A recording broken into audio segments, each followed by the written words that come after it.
Welcome back to the Nintendo Wiretap. I'm your host, Amiibo Jason, and on today's episode, we have 3 stories to cover. So without further ado, let's take a look. Coming in at number 1 today, Animal Crossing New Horizons is selling like hotcakes. So much so that it actually broke Nintendo Switch records in Japan, which is no minor feat. Now this story comes from Alex Anil on Twitter, and he reports that Animal Crossing New Horizons sold 1.8 million copies in Japan during its first weekend on sale. And keep in mind, these numbers are happening during a pandemic, which make them even more impressive. Now, to put that number, 1.88 million copies, into perspective, keep in mind, Pokemon Sword and Shield sold 1.364 million copies in the same time. So this beat out Pokemon, which is not something I think anybody thought would happen. Animal Crossing is definitely not a niche game anymore. It is definitely the most mainstream thing Nintendo has going right now. So not only that, but Animal Crossing's arrival on the Switch also gave the Switch a massive sales boost, with almost 400,000 units being moved over the weekend. Again, to put that into perspective, that's more than was sold during the Switch's launch period, which is really crazy to think about. So there you go. For people thinking Animal Crossing couldn't have the appeal like a Pokemon or a Super Smash Bros. Game could have, you were wrong. This game is absolutely selling like hotcakes, like I mentioned before, and I'm really curious to see just how far this one can go.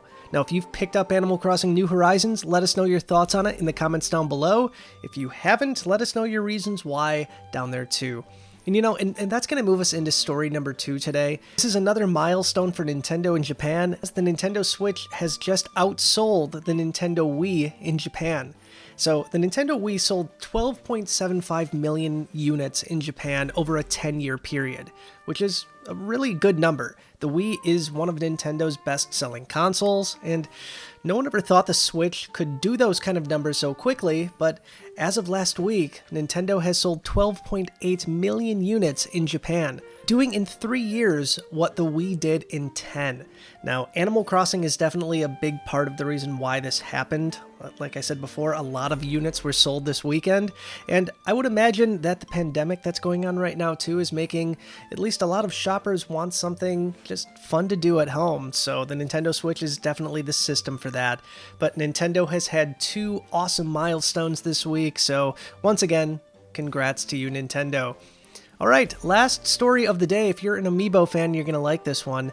There is a new game coming out called Stickernauts Paint Wars, and they're looking to introduce 3D printed NFC figures for the Nintendo Switch.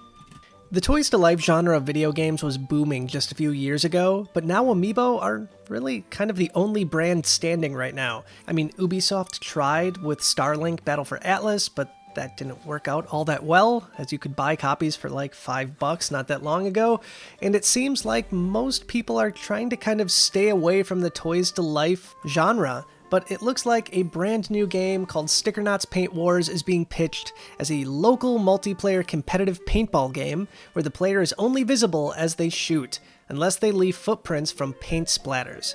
Now, it's an intriguing concept, but what stands out the most is the promise of every player being able to make their character online and then order a 3D printed NFC-enabled figure of their creation. Now, this can either be a customized pre-existing model or something that is a little bit more customized by the player. Now, if you want more information about this game is being kickstarted as we speak right now. I have a link to that Kickstarter in the description down below. If it's successfully funded, they're hoping to have it out on the Nintendo Switch, PS4, Xbox One, PC, iOS, and Android by March of 2021. There you go, guys. That's going to do it for tonight's episode of the Nintendo Wiretap. I'll see you soon with yet another episode, but as always, until then, stay wired in. Bye, guys.